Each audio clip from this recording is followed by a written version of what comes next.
아브라함 때부터 모든 민족을 복받게 하시려는 하나님의 꿈은 500년 후에 이스라엘 백성과 함께 시작한 제사장 나라를 통해서 그 실체가 드러나기 시작했습니다. 자, 그러면 오늘 공부에 앞서 제사장 나라와 제국에 대해서 먼저 살펴보도록 하겠습니다. 인간의 문명을 기반으로 한 제국의 본질은 첫째, 공성전입니다. 바로 침략과 수탈을 목적으로 자국의 군대를 국경 밖으로 내보내는 것을 말합니다. 둘째는 노예제도입니다. 민족 우월주의를 바탕으로 하고 있는데요. 모든 민족을 복받게 하겠다는 제사장 나라와는 전혀 다른 특성을 보여주고 있습니다. 셋째는 물질의 풍요로움을 추구하는 물질주의입니다. 바로 제국은 이 세 가지의 본질을 가지고 있습니다. 자, 애굽에서 이런 제국의 특성을 보여줬다면 반면에 히브리 민족은 그것을 경험하고 나와서 제사장 나라를 세우게 되는데요. 제사장 나라의 본질 세 가지는 하나님의 용서, 이웃과 나눔, 민족과 평화입니다. 이 세 가지 본질은 5가지 제사를 통해서 구현할 수 있는데요. 바로 이 제사장 나라는 출애굽기, 레위기, 민수기, 신명기에서 세팅이 되고 진행되는 것을 볼 수 있습니다.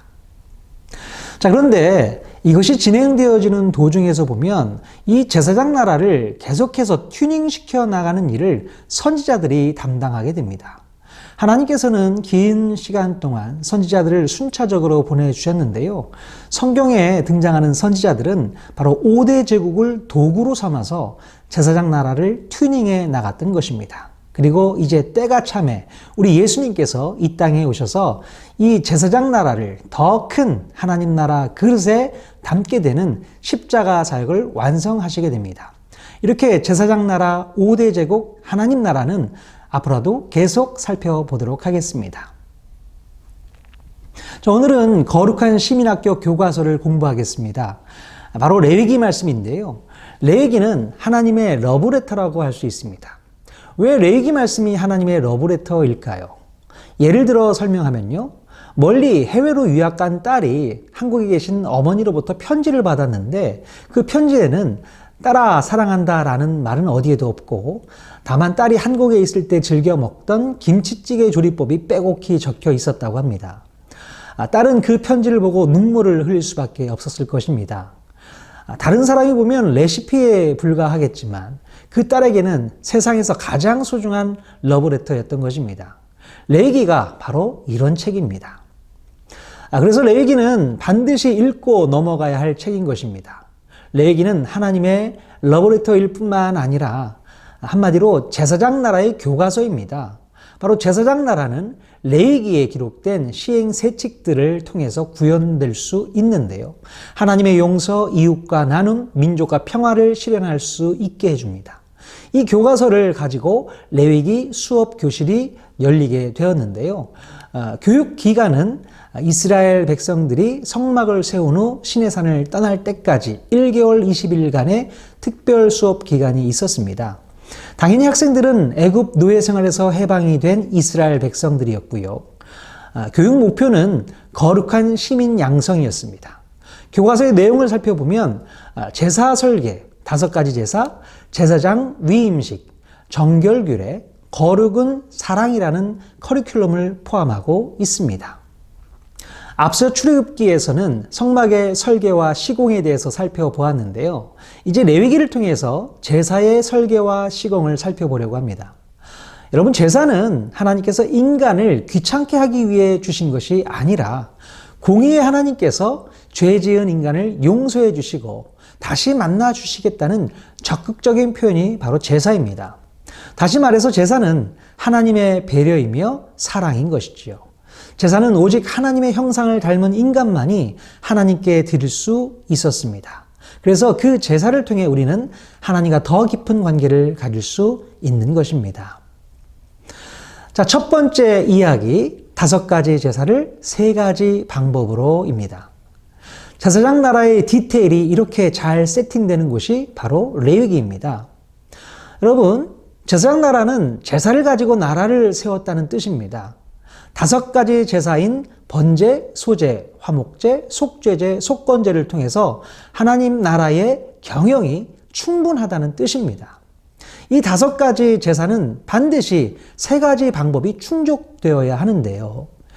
첫째는 하나님께 드릴 제물이 있어야 하고, 둘째는 반드시 여호와의 이름을 두려고 택하신 곳에서 드려야 하고, 셋째는 반드시 제사장의 도움을 받아야만 제사를 드리는 사람이 온전한 제사를 드릴 수 있게 됩니다.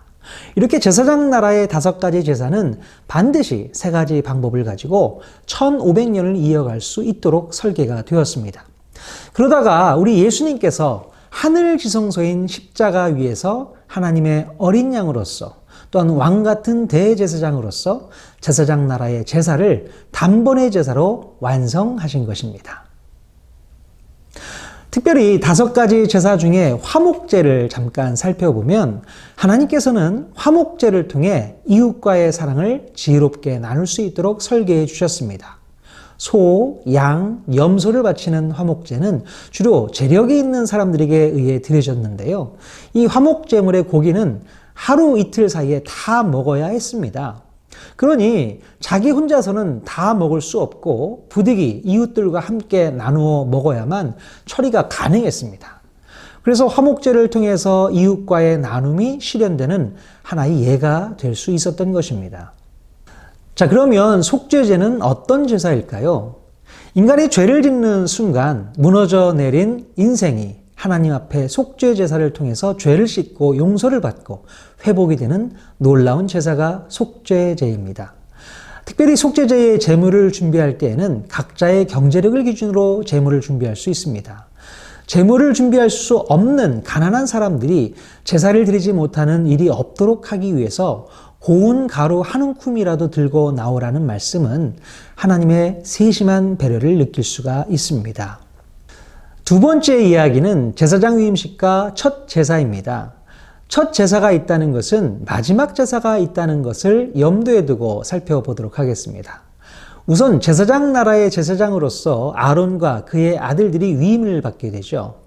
제사장들은 매일 지정된 향을 드리고 제사를 집례했고 백성들을 데리고 하나님 앞에 서야 했습니다. 겉으로 화려하게 보이는 제사장의 복장은 제사장의 직분을 감당하면서 입어야 할 작업복이었습니다. 드디어 첫 제사는 대제사장으로 위임받은 아론이 드리게 됩니다.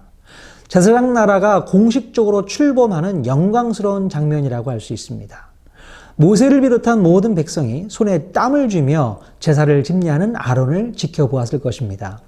아론이 첫 제사를 드리고 나오자 여호와 앞에서 불이 나와 제단 위의 번제물과 기름을 모두 사르게 됩니다. 이에 백성들은 소리를 지르며 엎드리게 되죠. 바로 하나님께서 아론이 집례하는 첫 제사를 기쁘게 받아주신 것입니다.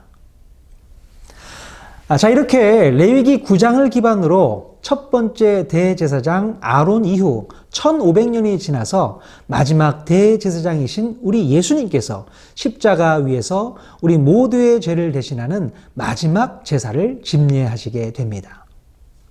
세 번째 이야기는 나답과 아비후 사건입니다. 첫 번째 제사 후에 이스라엘 전체가 깜짝 놀랄 만한 사건이 일어나게 됩니다. 대제사장 아론의 장자와 차자인 나답과 아비후가 포도주를 지나치게 마신 나머지 지정된 물이 아닌 다른 불을 들고 성소에 들어갔던 것입니다. 그때 하나님의 불이 내려와서 나답과 아비후를 태워버린 일이 발생하게 됩니다. 이 사건이 가르치는 의미는 제사를 가지고 하나님의 용서, 이웃과 나눔, 민족과의 평안을 얻기 위해 나아가기보다는 제사 형식을 가지고 일종의 쇼를 할 수 있기 때문에 이 사건을 계기로 그것을 경계하고 있는 것입니다. 성경에 보면 헛된 제사를 드리는 경우가 많이 나오는데요.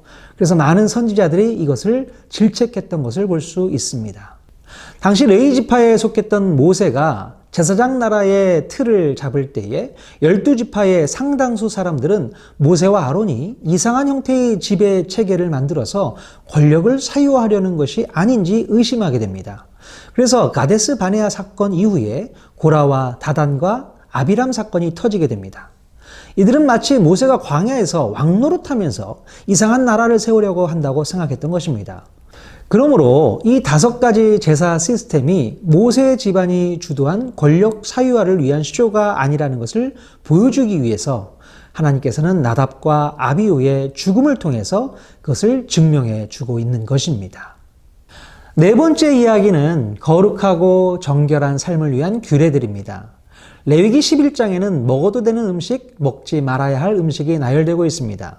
레위기 11장이 있었기 때문에 청소년 다니엘은 제국의 한 복판에서 제사장 나라로 맞설 수 있었던 것을 볼 수 있습니다. 레위기 13장과 14장은 당시 사회의 가장 약자인 나병 환자에 대한 책임이 사회의 최고 위치에 있었던 제사장에게 있음을 말해주고 있습니다. 그래서 레위기 13장과 14장 말씀은 제사장의 필수 암기 사항이었는데요. 제사장은 나병 환자가 병이 회복되었을 때에 공동체 내로 복귀할 수 있도록 이끌 수 있었습니다. 나중에 보면 예수님께서 나병 환자를 고치신 후에 제사장에게 가서 보이라고 하는 장면과도 연결이 됩니다. 그러나 예수님께서 십자가를 지신 이후에는 나병 환자가 병이 나아서 제사장에게 가서 보이면 그것은 불법이 됩니다. 제사장 나라의 법은 십자가 이전까지 유효하기 때문에 그렇습니다. 다음 이야기는 속죄일 제사장의 자기반성입니다. 제사장이 하나님께 제사를 드리다가 나답과 아비후처럼 죽는 일이 또 생겨서는 안 되었습니다. 그래서 하나님께서는 제사장이 성소에 들어오기 전에 자신을 위한 속죄제를 먼저 드리도록 했습니다. 이는 제사장이 먼저 자기 반성을 하라는 뜻입니다. 그리고 하나님께서는 대제사장이 1년에 한 번 지성소에 들어가는 날을 매년 7월 10일로 정하시고 온 백성의 죄를 위해 중보하는 속죄일로 지키게 하십니다. 속죄일은 백성 전체가 회개하여 깨끗하게 용서받는 날이기 때문에 기쁨과 감사가 넘치는 축제일이라고 할 수 있습니다. 다음 이야기는 거룩은 사랑입니다. 레위기 19장을 읽어보면 이웃을 향한 구체적인 실천 항목들이 기록되어 있는데요. 이것은 거룩의 진정한 의미를 말해주고 있는 것입니다. 예를 들면 곡식을 거둘 때 밥 모퉁이 일부를 남겨두기, 포도원 열매를 다 따지 말기, 떨어진 이삭은 줍지 않기, 도둑질하지 않기, 또 공의로 재판하기, 가난한 자라고 편들거나 세력 있는 자라고 두둔하지 않기, 공평한 저울과 추를 사용하기 등등 이웃들과 바른 관계를 맺고 유지하며 지켜나가는 것이 바로 거룩입니다. 한마디로 거룩은 사랑이고 그 사랑에는 행함이 따라야 하는 것입니다. 이처럼 레위기에 구체적인 규례가 없었다면 룻기의 보아스가 빛날 수 없었고 사내들인 공회를 세운 에스라도 빛나지 않았을 것입니다. 마지막으로 이스라엘의 절기 문화와 두 가지 미래의 이야기입니다.